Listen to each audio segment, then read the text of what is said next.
जंगी जिन्ना दी लड़ी दा यहोवा, जंगी जिन्ना दी लड़ी दा यहोवा, ओ जंग कदी नहीं हारदे, ओ जंग कदी नहीं हारदे। Praise the Lord.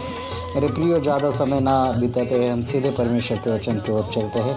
और परमेश्वर का वचन मत्ती रचित सुसमाचार उसका 24 अध्याय और 6 वचन में आपके लिए पढ़ता हूँ। वचन में ऐसा लिखा है, तुम लड़ाइयों और लड़ाइयों की चर्चा सुनोगे तो घबरा न जाना, क्योंकि इनका होना अवश्य है, परंतु उस समय अंत न होगा।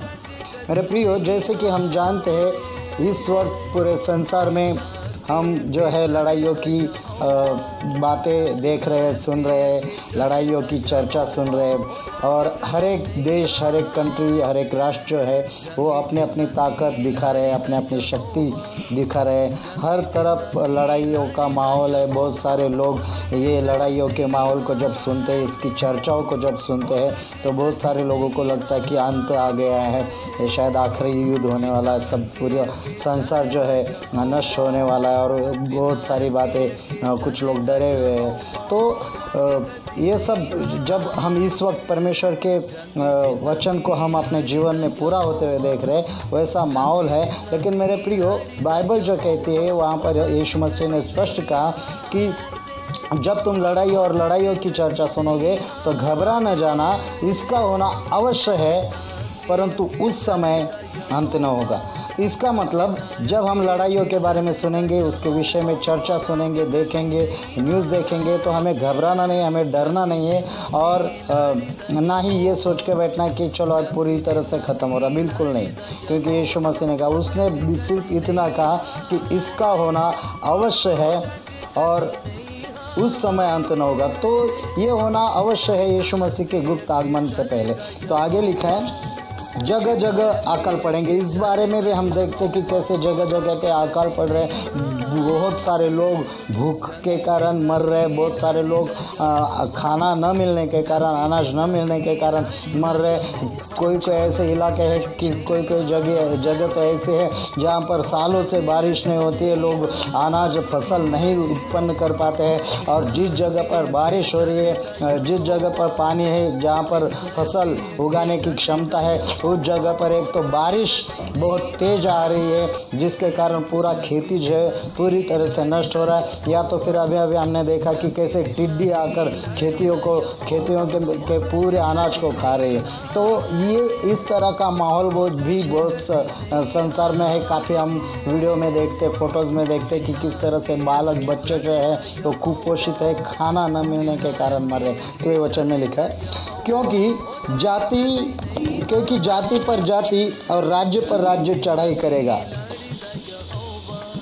जाति पर जाति और राज्य पर राज्य क्या करेगा? चढ़ाई करेगा। हम इन बातों को भी हमारे जीवन में होते हुए देख रहे कि कैसे लोग जो है जात धर्म के नाम पे एक दूसरे से लड़ाई कर रहे, झगड़ रहे, अपने अपने राज्य को लेकर एक दूसरे से लड़ाई कर रहे, झगड़ रहे, दंगा फसाद कर रहे, एक दूसरे को काट रहे, एक दूसरे को मार रहे, एक दूसरे को कह रहे कि अपना ही धर्म ऊंचा है, अपनी ही जाति ऊंची है, हम ही शुरू से है, बाकी सब बाद में है। और इस तरह से लोग क्या करें? यीशु मसीह ने जो 2000 साल पहले भविष्यवाणी की थी, 2000 साल पहले ये अंतिम दिनों के बारे में बोला था, वो आज हम अपने आँखों से अपने जीवन में, मैं परमेश्वर का धन्यवाद देता हूँ कि हमारे टाइम में ये सब हम होते हुए देख रहे।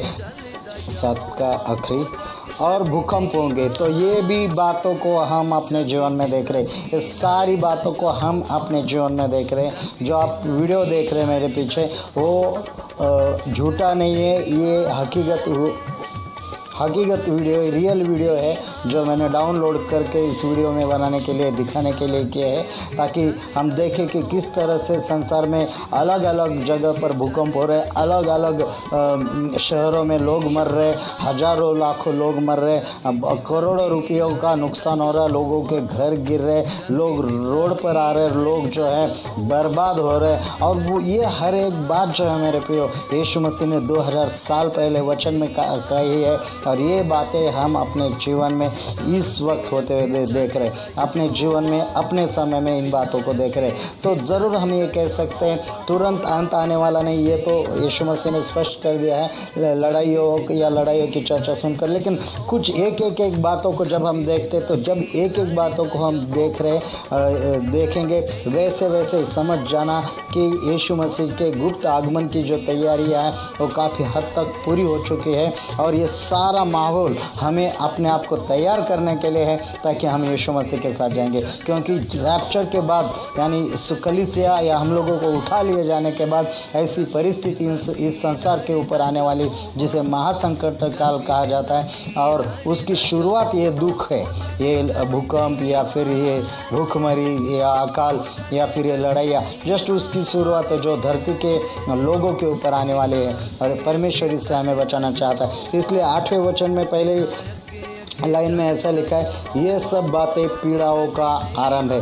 तो जो पीड़ाएं होने वाली, जो महासंकट काल आने वाला है, उसका जस्ट ये आरंभ है, यानी शुरुआत है। और जैसे ये बढ़ते जाएगा वैसे यीशु मसीह बादलों पर आएगा और अपने चुने हुओं को सारे संसार में से कोने कोने के में से, धरती के कोने कोने में से अपने स्वर्गदूतों को भेजकर उठा ले जाएगा और स्वर्ग में हम सब की मुलाकात उस यीशु मसीह के साथ हो जाएगी। तो प्रभु आपको आशीष करे।